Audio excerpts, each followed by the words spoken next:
It's time now for the Premier Podcast, the official real estate video podcast of Premier Realty Group of West Tennessee. We have 3 offices to serve you in McKenzie, Paris, and Huntingdon. Online at prealtygroup.com. Now, let's get started with today's Premier Podcast.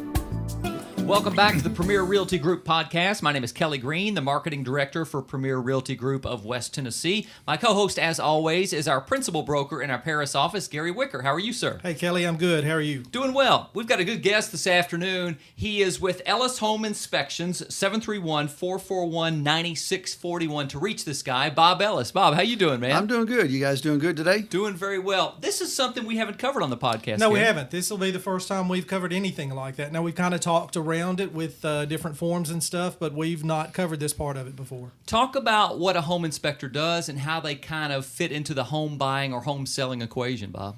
Well, what we do is pretty much we check out the house completely. I'll start from the outside, check out the outside, and get up on the roof. As long as I feel comfortable, I'll get up on the roof. Then check out everything inside the house. And then the last thing I'll do is actually crawl under the house. I always do that last in case I come out in a muddy mess, then I don't go in somebody's house that way. Is that your least favorite part? Well, yeah, more than likely. Sometimes I'm not a big guy, as you can see, but sometimes I just don't fit. Is it worse in the dead of winter or the dead of summer? Summer. Yeah. Summer, Right. yeah, because you get hot, and the mold is a lot worse in the summertime than the wintertime, so it definitely makes a big difference. I know we advise our buyers that they need to get a home inspection, Right. But it's not 100% required, correct? Right. Yeah, and that's I brought a couple of forms in with me. Like we've talked about before, the first thing we ask is, are you working with another agent? The second thing is we point them towards a loan officer if they don't have one, or at least suggest, some for them to talk to.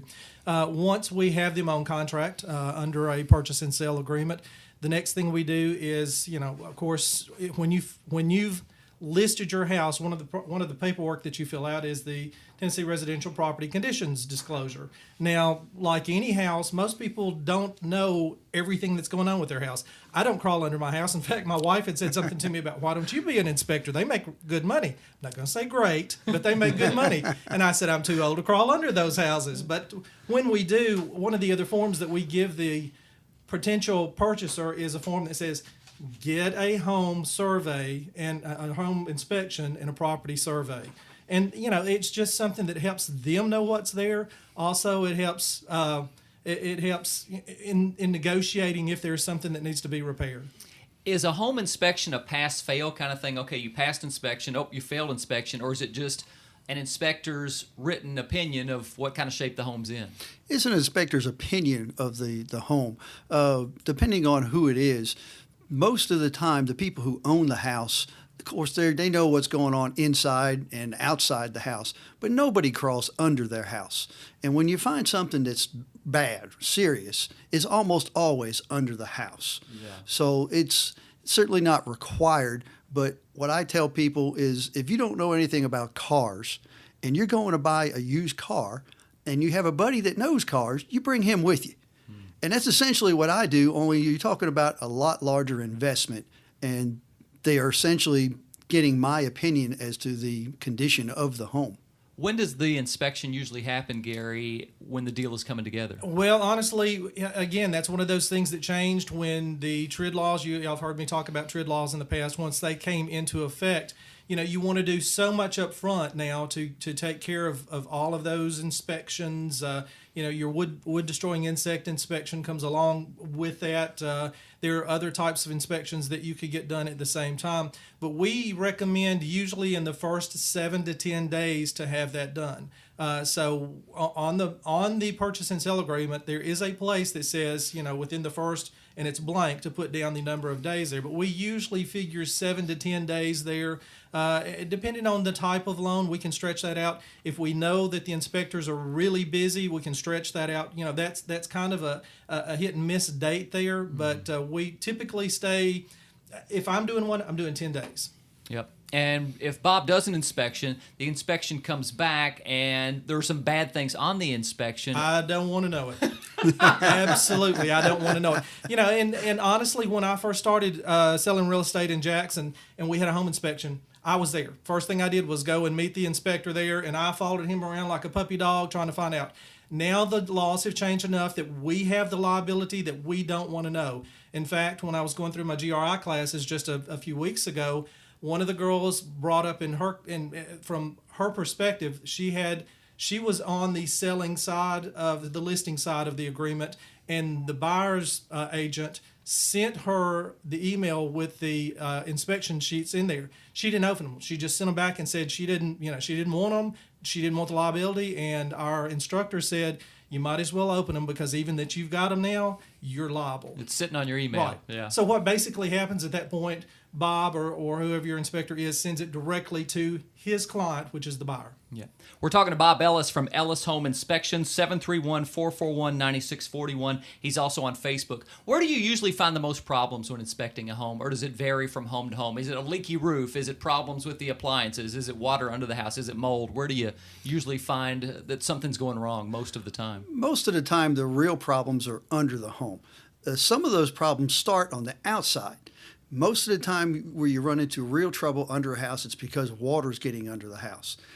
Sometimes it's the lay of the land, the way that it's landscaped. Sometimes, a lot of the times, it's the way the gutters and the downspouts are routed. A lot of times people don't realize that if you let your downspouts drain next to the home, the water's going under the house if there's a crawl space. When you pull up in your truck and look at a home, just eyeball it, can you usually tell if something's wrong, or do you really have to get in there and kind of sniff it out with a fine-tooth comb? Most of the time, you can drive by a house going down the street once you're used to it, and you'll see things that are not quite right. Right. Realtors will put pictures online for their website, and you can look at those pictures and see things that are not what they ought to be. There's always minor stuff. The minor stuff is not that big a deal.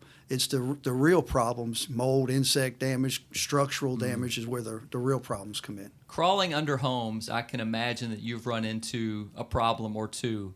What are some things that have gone horribly wrong or you've seen that makes you want to crawl out from under the home as quickly as possible? I was inspecting a home in Stewart County for a gentleman over there, and I told him I was going to go under the house and I'd be back in a few minutes. I was back about 30 seconds later, and he said, well, you didn't spend much time under the house. I said, well, sir, you have pets under your house. Pets, P-E-T-S? Pets, yes. And he said, I don't have any pets under my house. I said, oh, yeah, you do. He said, what's under there? I said, a snake. And he said, you found a snake under my house? I said, yes, sir. He said, well, what happened? I said, well, the snake and I had a discussion, and we both decided I need to leave. Now, who was it? Mike Redmond, one of our agents, was telling me a story about you up in an attic and Yes. finding, was it a snake skin? I found a 5-foot snake skin in a very small attic to where I was crawling around on my hands and knees. And I knew the owner of that skin was around somewhere. And I shined my spotlight over, and sure enough, about 5 feet from me was a 5-foot chicken snake. Oh, mercy. Well, the funny part was my wife was with me, and she went to the truck. Yeah, right. They should tie a rope to you when you crawl under a house. If I start pulling on that rope, pull me out. I had one gentleman tell me that he hoped I didn't get stuck because he was too fat to pull me out. We're talking to Bob Ellis with Ellis Home Inspections, 731-441-9641. Who makes the decision, Gary, as far as which inspector to hire? Is that totally up to the potential buyer? It is up to the potential buyer. What we do is we give them a list of home inspectors, and there are a handful that we've worked with that are really good, and we will kind of suggest who they could use, but ultimately it's up to them. Let me throw in a disclaimer there, that we can suggest as long as we're not getting a kickback off of anything. So for example, he throws us a little referral for whatever, and we just don't do that. As long as I'm brokering this company, we're not going to do that. But we are, we will suggest if somebody's worked well with us, we will suggest them. If a homeowner knows that Mr. Inspector Man's coming, is there anything they should do to get the home ready, or do you want it to be, just everyday typically the way it is 24 hours a day? It doesn't matter to me one way or the other. Some people don't want the owners to be there. Yeah. It doesn't bother me at all. I just tell the owners that if they're there, they're not actually privileged to the information because they didn't hire me. And the report actually belongs to the buyer. The seller has no rights to that unless the buyer decides to do so. But it depends. Some people want to be there, some people don't. But I just tell them you might hear things you don't like, but it's just the way it is. It's honesty is the name of the game. Gotcha. Any other wild animal stories from under a house, beside a house, in a house, above a house?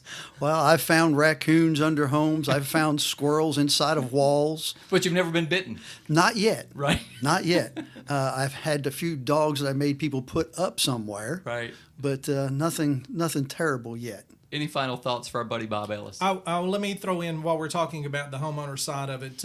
Usually what happens is his inspection goes to the potential buyer. The buyer looks it over and sees things that need to be repaired. Then we fill out a form that is a repair proposal and send it over to the homeowner and to their agent, their listing agent.